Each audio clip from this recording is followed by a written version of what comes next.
today we're going to work on some hand quilting. I started on this quilt probably August of 2019. I started cutting it out, and it didn't take very long to piece it, but I've been taking my time with the actual hand quilting part. As you can see, these stitches are very small.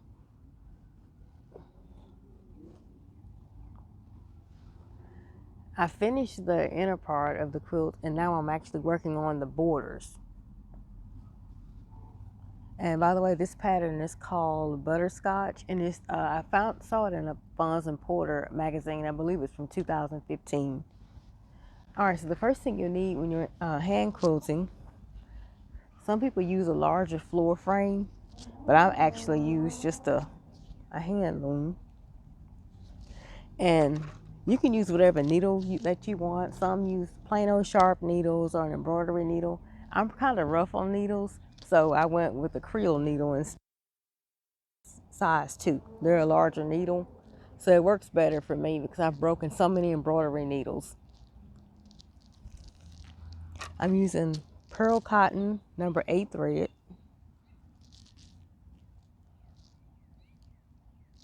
The smaller the number, the larger the thread is. So number 5 would be larger than this, and number 12 you can actually put in your sewing machine. I have done that when I've quilted a quilt before. So this is number 8 pearl cotton thread. I have my leather thimble. It has resisted the abuse the most. All right, now I've threaded my needle with the pearl cotton thread. You see why I like the creel needle, because it has a larger eye on it. And it's, to me, it's sharper. Well, not sharper, maybe just stronger than a regular embroidery needle.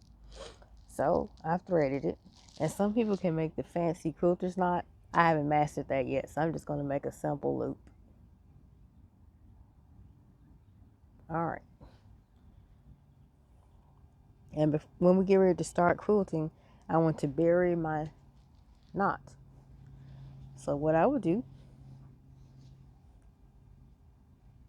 I'm going to just slide the needle into the fabric, and you can see it's not coming through on the back side. Okay. And I'm going to come up where I'm going to start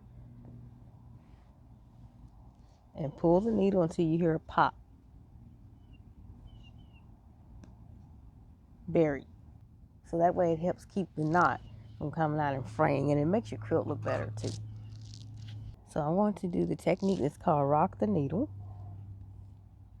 And what I'm going to do, start on my line, stick the needle in until it just barely touches my middle finger. I'm sewing with my middle finger up under here. I'm just going to barely touch it, rock back, rock forward till it just barely touches my finger through. Rock up again, down again, up again, and pull it through. And that's 3 stitches.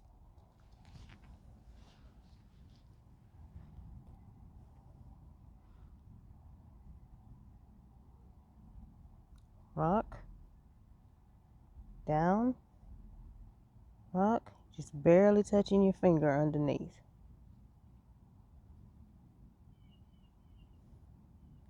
Someone asked me how many stitches per inch I'm doing. I have no idea. I'm just sewing. After I've done almost this whole quilt, I kind of got it down to where it should look about the same.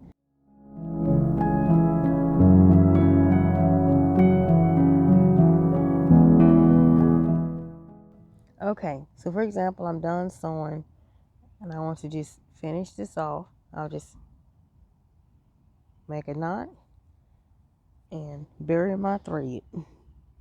Just come in the length of a stitch, go under, not going through, come out, and bury my thread.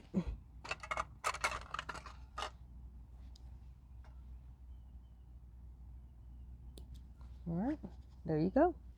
All right, and this, hopefully I can go ahead and finish this soon and trim this up and put the binding on. The binding to this quilt will be this fabric right here.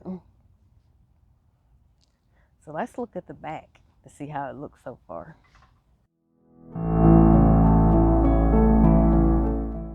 All right, as you can see, it makes a wonderful pattern on the back. Just following the blocks that I've quilted on the front.